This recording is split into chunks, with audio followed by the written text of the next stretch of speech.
Good morning, students. This is Noor Nob, your English teacher. Welcome to DPS online classes. Today we are going to study about a very beautiful poem that is A Legend of the Northland. The poet of this poem is Phoebe Carey. So let's begin with this poem. शुरू करते हैं. सबसे पहले हम headline को देख लेते हैं. A legend of the Northland. Legend. What do you mean by legend? Legend बोलते हैं a famous स्टोरी को, एक मशहूर कहानी, एक फेमस स्टोरी, उसे हम लेजेंड बोलेंगे. And northland refers to the areas of the northern most region, यानी कि जो नॉर्थ पोल की तरफ जो भी रीजन्स हैं, जो भी क्षेत्र नॉर्थ पोल की तरफ आते हैं, उन्हें हम नॉर्थलैंड के नाम से जानते हैं. इनमें आपको कनाडा आ जाएगा, ग्रीनलैंड आ जाएगा, अलास्का आ जाएगा, रसा आ जाएगा, रसिया जिसे हम बोलते हैं. तो ये जो स्टोरी है ये एक फेमस स्टोरी है. और ये कहाँ का स्टोरी है? ये एक नॉर्थलैंड का स्टोरी है. नॉर्थलैंड मीन्स ये किसी भी जगह का हो सकता है, यानी कि वैसे क्षेत्र जो नॉर्दर्न मोस्ट एरियाज़ में, यानी कि नॉर्थ पोल पे हैं, उत्तरी ध्रुव में, नॉर्थ पोल में जो भी एरियाज़ हैं, जैसे कनाडा हो सकता है, ग्रीनलैंड हो सकता है, अलास्का हो सकता है या रसिया हो सकता है, इनमें से कहीं की ये स्टोरी हो सकती है. A legend of the Northland मतलब नॉर्थलैंड के एक मशहूर स्टोरी, नॉर्थलैंड का एक मशहूर स्टोरी है, ये कहानी है जो कि पोएम के रूप में लिखा गया. इसे हम बैलेड कहते हैं. बैलेड एक ऐसी ये पोएम के रूप में स्टोरी होती है, इसे छोटे छोटे स्टांजाज में लिखे जाते हैं. तो हम देखेंगे कि 4 लाइन्स के स्टांजाज हैं और ऐसे पता नहीं कितने स्टांजाज होंगे इसमें. सो let's start with this poem. Away away in the Northland where the hours of the day are few and the nights are so long in winter that they cannot sleep them through. दूर कहीं Northland में, poet जो हैं ये बोल रहे हैं दूर दूर, बहुत दूर कहीं नॉर्थलैंड में, जहाँ पे दिन जो होते हैं where the hours of the day are few, यानी कि the duration of the day are very short. दिन का जो ड्यूरेशन होता है, अवधि होता है, बहुत ही छोटा होता है, कम होता है. उसका रीज़न भी है चूँकि सनरेज जो होता है वो बहुत ही, आप देखेंगे ये नॉर्थ पोल हो गया आपका और ये साउथ पोल हो गया. तो ये वर्टिकल, ये सनरेज जहाँ पड़ता है तो इधर सूरज की रोशनी ज़्यादा रहती है, तो इधर डे रहता है. बट जिस एरिया में नॉर्थ पोल पे आप जाएंगे, साउथ पोल पे, तो ये जो सनरेज है ये स्लैंट हो जाते हैं, तिरछी हो जाती है. इसलिए यहाँ पे दिन जो है बहुत छोटी होती है, शॉर्ट होती है. तो पोएट ये बोलना चाह रहे हैं and the nights are so long in winter, और रातें जो होती हैं बहुत लंबी होती हैं, इतनी लंबी होती हैं that they can not sleep them through, कि पूरी रात वो सो नहीं सकते, यानी कि बीच रात में ही नींद खुल जाती है. कुछ घंटे सोने के बाद आप नींद से जग जाते हैं. फिर से मैं रिपीट कर रहा हूँ. Away away in the northland where the hours of the day are few and the nights are so long in winter that they can not sleep them through. दूर कहीं नॉर्थलैंड में जहाँ दिन बहुत छोटे और रातें बड़ी लंबी होती हैं, इतनी लंबी कि आप पूरी रात सो भी नहीं सकते. ये फर्स्ट स्टांजा है. सेकेंड स्टांजा में हम देखेंगे where they harness the swift reindeer to the sledges when it snows. Where they यहाँ किसको रिफ़र कर रहा है? They refers to the people of this region. इस क्षेत्र के जो लोग हैं, जो यहाँ के ड्वेलर्स से रहने वाले रेसिडेंट हैं, उन्हें दे से यहाँ रिफ़र किया जा रहा है. तो यहाँ के लोग जो होते हैं, अच्छा यहाँ देखेंगे स्विफ्ट मीन्स होता है समथिंग वेरी फास्ट, बहुत तेज़, और रेंडियर बोलते हैं ये एनिमल्स होते हैं. An animal in polar region. Polar region जो ठंडे क्षेत्र होते हैं, यानी कि फ्रोज़न एरिया में पाए जाने वाले, ठंडे क्षेत्र में पाए जाने वाले ये एनिमल्स होते हैं रेंडियर.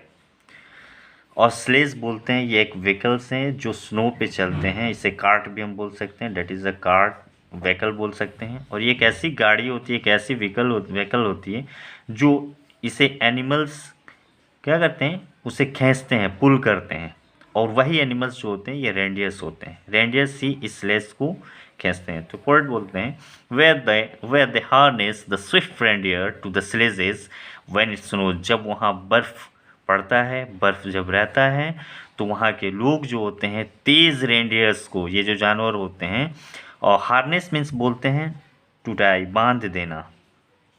तो इन जानवरों को स्लेजेस से लोग बांध देते हैं। इन गाड़ी को, ये जो कार्ट है, इस कार्ट में रेंडियर्स को लोग टाई कर देते हैं, बांध देते हैं, और ये एक व्हीकल्स की तरह काम करती है। इस पे लोग बैठ सकते हैं, आप किसी चीज़ को ट्रांसपोर्ट कर सकते हैं, यानी कि ये पीपल और गुड्स के ट्रांसपोर्टेशन के लिए इस्तेमाल होता है।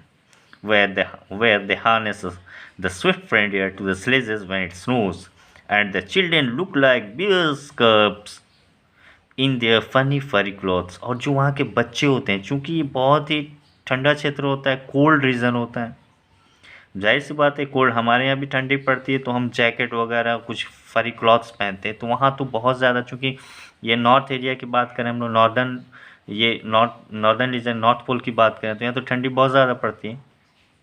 तो यहाँ के जो बच्चे होते हैं ना, ये बिल्कुल, ये ऐसे जो कपड़े पहनते हैं ना, फनी कपड़े, वो बिल्कुल कपड़े पहनने के बाद ना भालू के बच्चों की तरह दिखते हैं, क्योंकि उनके जो कपड़े होते हैं ना वो फरी क्लॉथ्स होते हैं, फर वाले कपड़े होते हैं, तो बिल्कुल वो भालू के बच्चों की तरह दिखते हैं। दे tell them a curious story I don't believe it's true. यहाँ ओल्ड इंग्लिश से ये इट्स है, इट्स को टिस लिखा गया, true, and yet you may learn a lesson if I tell you. अब ये जो पोएट है ये बताना चाह रहे हैं, दे रिफर्स करता है किसको, वहाँ के लोगों का, the people of this region, and them, यहाँ वहाँ के पीपल को, यहाँ दे जो है ये they refers to the people of this region, उस क्षेत्र के लोगों को ये रिफ़र कर रहा, और देम चिल्ड्रेंस को या यंगस्ट को, जो वहाँ के बच्चे हैं उनको रिफ़र कर रहा है। They tell them a curious story I don't believe this. तो वहाँ के जो लोग होते हैं अपने बच्चों को एक बहुत ही स्ट्रेंज सी, उत्साहित सी एक स्टोरी सुनाते हैं। तो ये जो पोएट हैं फेब कैरी, ये बताना चाहते हैं कि मुझे इस स्टोरी पे जो है ना भरोसा नहीं है, विश्वास नहीं है, मुझे नहीं लगता है कि ये कहानी जो है ये सच्ची कहानी है, बट अगर मैं ये कहानी आपको सुनाऊँगा या सुनाता हूँ, टेल मीन्स कहानी, तो आप ज़रूर इससे कोई सबक सीख सकते हैं, कोई लेसन आप सीख सकते हैं। तो क्या है, देखते हैं आगे। वंस, अब यहाँ से स्टोरी शुरू हो रही है, वंस यानी एक मतलब, यहाँ से अब स्टोरी शुरू हो रही है कि दरअसल ये स्टोरी थी क्या, किसके बारे में थी। So let's start. Once one the good saint Peter lived in the world below. एक बार की बात है, एक मर्तबे की बात है, जब गुड यानी कि अच्छे सेंट पीटर इस दुनिया में रहा करते थे। सेंट पीटर जो हैं वो आप इन्हें बोल सकते हैं अपोस्टल बोल सकते हैं, अपोस्टल बोलते हैं प्रचारक को, और ये किसके प्रचारक थे, जीसस क्राइस्ट के, सॉरी, यानी कि ये क्रिश्चियनिटी को, ये क्रिश्चियनिटी का ये प्रचार किया करते थे, यानी कि एक शिष्य थे, अपोस्टल थे। Once when the good saint Peter lived in the world below, जब सेंट पीटर इस दुनिया में रहा करते थे, and walked about it preaching just as he did you know, और जैसा आपको पता था कि वो पूरी दुनिया में घूम घूम करके वो प्रवचन दिया करते थे, वो धर्म के बारे में बताया करते थे अच्छी बातों को। He came to the door of a cottage in traveling round the earth, वो घूमते घूमते, वो पृथ्वी का चक्कर लगाते लगाते, चूँकि उनका काम ही था प्रीचिंग देना, हर जगह घूमना, धर्म के बारे में बताना, सीधा राह दिखाना, लोगों को समझाना। तो ये घूमते घूमते वो चले आते हैं एक छोटे से कुटिया के दरवाजे पे। Where little woman was making cakes and baking them on the hearth, जहाँ पे वो देखते हैं कि एक छोटी सी एक औरत होती है, एक वुमन होती है जो केक बना रही होती है, और उन केक को वो, बेक मीन्स क्या होता है, सेकना, और हर्थ मीन्स होता है भट्टी बोल सकते हैं, आग जहाँ पे हम सेकते हैं उसको रख करके, वो आग पे रख करके केक्स को भट्टी पे रख करके उसे सेक रही थी। फायर प्लेस को हम बोलते हैं, हर्थ मीन्स बोलते हैं फायर प्लेस, जहाँ पे आग जली रहती है, और आपने देखा होगा केक्स वगैरह जहाँ बेक किया जाता है, सेका जाता है, उस प्लेस को हम लोग हर्थ बोलते हैं। वो सेक रही थी। एंड बीइंग फेंट with fasting For the day was almost done. He asked her from her store of cakes to give him a single one. अब ये दिन भर ये जो सेंट पीटर थे घूमते घूमते प्रीचिंग करते करते शाम के वक्त लगभग वो थक से गए थे। फ्रेंड में मूर्छा जाना, कमज़ोर हो जाना, वीक, वो बिल्कुल ही कमज़ोर हो गए थे क्योंकि वो फास्टिंग में थे, भूखे थे, कहीं उन्हें कुछ खाने को मिला नहीं था। तो बिल्कुल भूख से ना वो कमज़ोर हो गए थे, मुरझा रहे थे। और वो घूमते घूमते वो इस कॉटेज के, इस छोटी सी वुमेन के कॉटेज के दरवाजे पे पहुंच जाते हैं। दिन लगभग ख़त्म हो चुका था और वहाँ पहुँच करके उसके स्टोर से वो केक का एक छोटा सा टुकड़ा मांगते हैं ताकि वो उससे अपनी भूख मिटा सकें। देखते हैं फिर आगे क्या होता है। So she made a well little cake, but as it baking lay, she looked at it and thought it seemed too large to give away. Oh, she was a very miser woman. माइजर बोलते हैं कंजूस, बहुत ही कंजूस औरत थी। तो जब उन्होंने उस औरत से, छोटी सी औरत से उन्होंने केक मांगा खाने के लिए, छोटा सा टुकड़ा, तो वो एक बहुत ही छोटा केक बनाई और बनाने के बाद जब उसे वो बेक करने के लिए रखी, सेकने के लिए, तो उसे लगा कि ये इतना बड़ा है कि ये इसे किसी को दिया नहीं जा सकता। यानी कि वो जो केक का टुकड़ा उसने बेक करने के लिए रखा तो वो उसे बहुत ज़्यादा बड़ा दिखाई दिया और उसे लगा कि इतना बड़ा केक मैं कैसे किसी को दे दूँ। She was a very माइजर woman. Therefore she needed another and still a smaller one. Need means होता है गूंदना, जो हम आटे को गूंदते हैं ना उसे बोलते हैं नीडिंग। नीडेड, नीड मीन्स गूंदना, लिख लेंगे आप। Therefore she needed another and still a smaller one.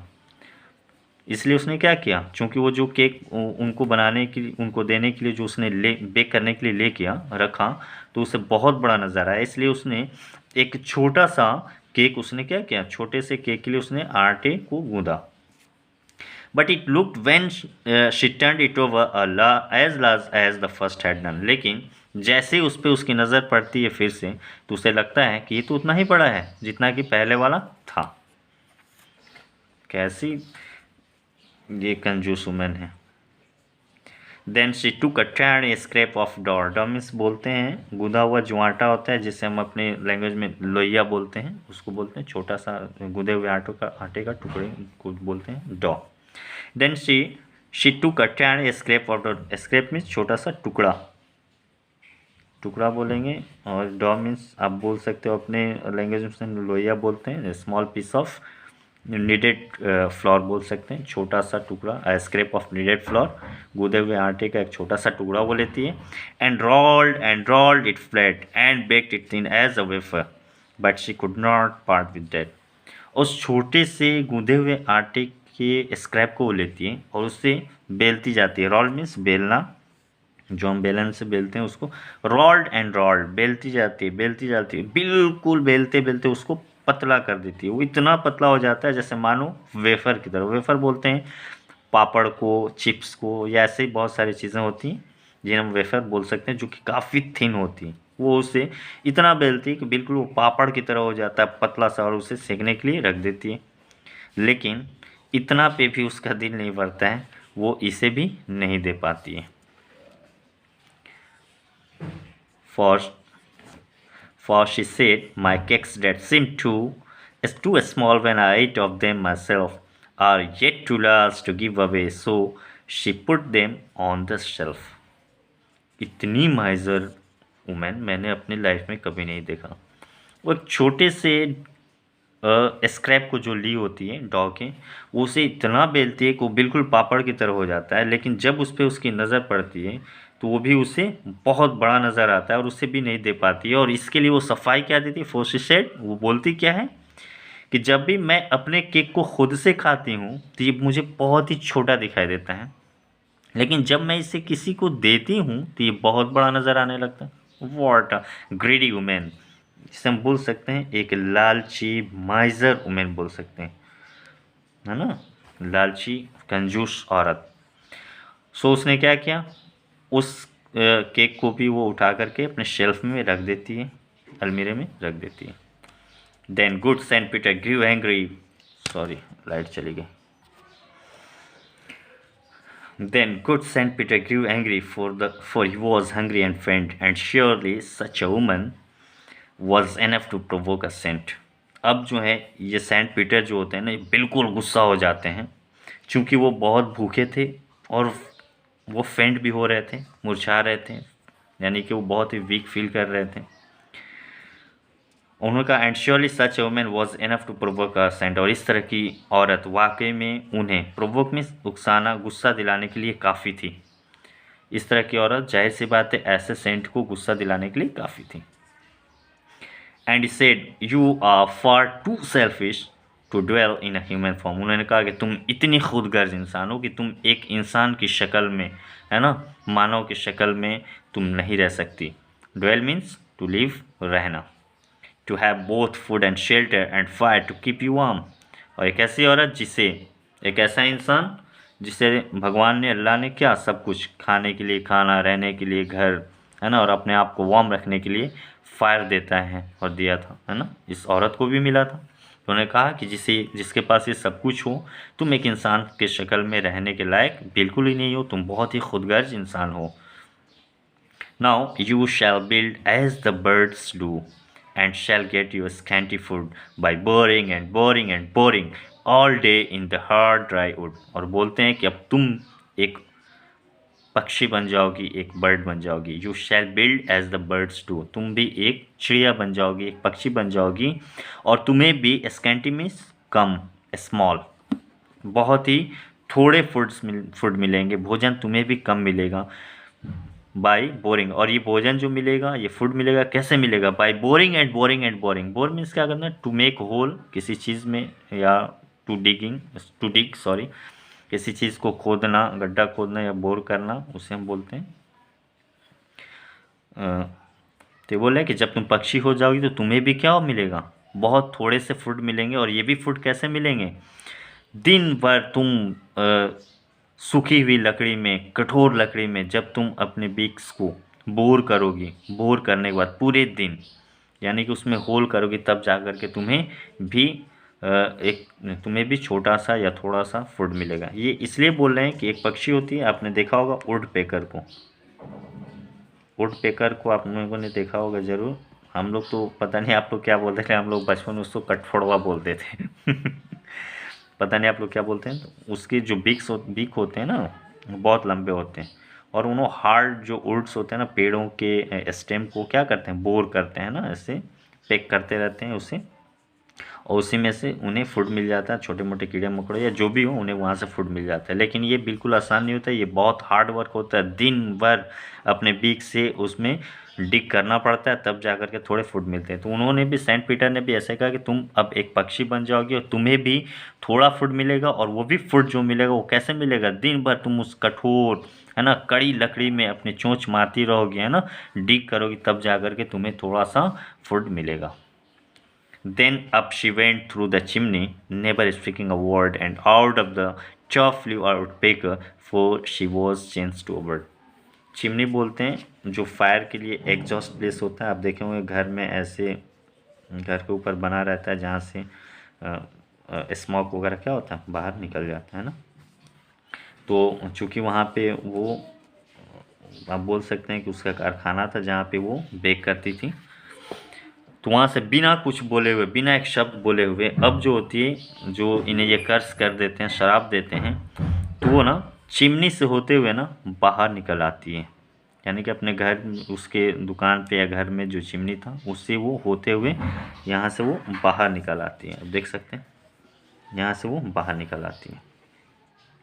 And out of the tough flu out picker, और जब यहाँ से वो बाहर निकलती है, यहाँ से इंसान की तरह जाती है और यहाँ से बाहर निकलती है, तो वो वुड पेकर बन जाती है, यानी कि एक पक्षी बन करके वहाँ से निकलती है। For she was change to a bird, और इसलिए क्योंकि वो अब एक पक्षी में बदल गई थी, वो एक चिड़िया बन गई थी। आगे देखते हैं। She had a scarlet cap on her head. Scarlet means बोलते हैं रेड, रेड कलर को हम लोग स्कारलेट बोलते हैं, रेड कलर, लाल रंग को सुर्ख, लाल रंग को हम लोग रेड कलर को स्कारलेट बोलते हैं। She had a scarlet cap on her head, उस वक्त वो अपने सर पे एक लाल रंग की टोपी पहनी हुई थी। And that was left the same, सिर्फ वही एक ऐसा चीज़ था उसके बदन पे जो क्या हुआ था, उसके सर पे बच गया था। But all the rest of the clothes were burn black as a coal in the flame, लेकिन और बचे हुए उसके जितने भी कपड़े थे, यानी कि इस रेड कलर के कैप को छोड़ करके उसके बाकी जितने कपड़े थे वो कोयले की आग में बिल्कुल जल के खाक हो गए थे, काले हो गए थे। बच गया था तो सिर्फ उसका लाल कलर का टोपी जो अभी भी उसके सर पे दिख रहा था, cap. And every country school boy has seen her in the world. Country बोलते हैं, कंट्री साइड या कंट्री को बोलते हैं जो विलेजेस होते हैं ना, गांव जो होते हैं उनको कंट्री साइड बोलते हैं। तो गांव के उस एरिया के, उस क्षेत्र के जो भी स्कूल जाने वाले बच्चे होते थे, है ना, उससे अक्सर जंगलों में देखा करते थे, जहाँ where she lives in the trees till this very day, जहाँ पे वो पेड़ों पे वो रहा करती थी पूरे दिन। उसका काम क्या था, boring and boring for food, है ना, भोजन के लिए डिगिंग करते रहना। तो ये जो स्कूल बॉय ये जो देखते थे, तो वहाँ के जो लोग, यहाँ हम लोगों ने पढ़ा था कि वहाँ के लोग जो थे अपने बच्चों को ये स्टोरी सुनाया करते थे। तो जब भी बच्चे इस तरह के वुडपेकर्स को देखते थे जिसके ऊपर लाल तब स्कारलेट कलर की कैप होती थी, बच्चे भी ये समझते थे कि ये वही वुडपेकर है जिसको सेंट पीटर ने क्या किया था, क्रश कर दिया था, वो इंसान से एक पक्षी बन गई थी, है ना। तो ये जो पोएम है ये फोक कैरी द्वारा लिखा गया है, एक पोएम है।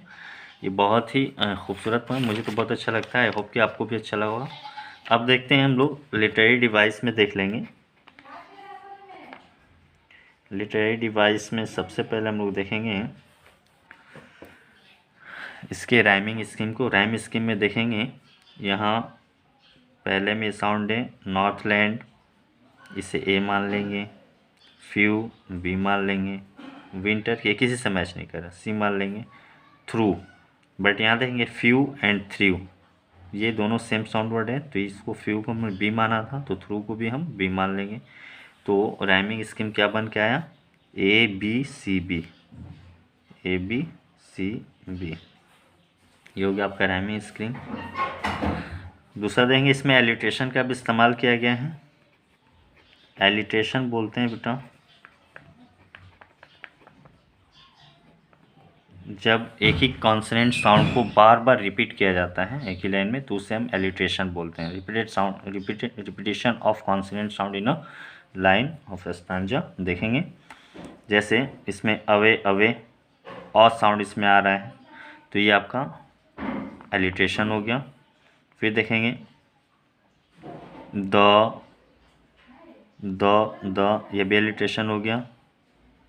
और देख लेंगे that they them, through, sorry, that they them, इसमें देखेंगे द साउंड आ रहा है, डैट में भी द साउंड, देम में भी द साउंड और दे में भी द साउंड, यानी कि द, ये द साउंड आ रहा है, ये एलिट्रेशन हो गया। इसी तरह हम क्या करेंगे, इसमें से देख लेंगे, फाइंड कर लेंगे।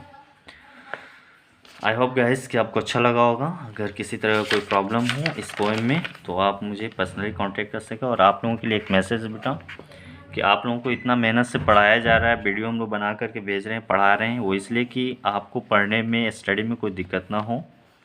बट इसका मतलब ये नहीं कि हम वीडियो बना के डाल दे रहे हैं, हमारा काम ख़त्म हो गया, आप वीडियो देख लेते हो, आपका काम ख़त्म हो गया। नहीं, इसमें हमें काम भी करना है। आपको जो डायरेक्शंस दिए जा रहे हैं, जो इंस्ट्रक्शंस दिए जा रहे हैं, आपको फॉलो भी करना है। हर चैप्टर के बाद आपको बताया जाता है कि आप क्वेश्चन आंसर करके भेजो, तो भेजो। अगर किसी तरह कोई प्रॉब्लम होती है आप बात करो टीचर से, किसी तरह कोई दिक्कत होती है।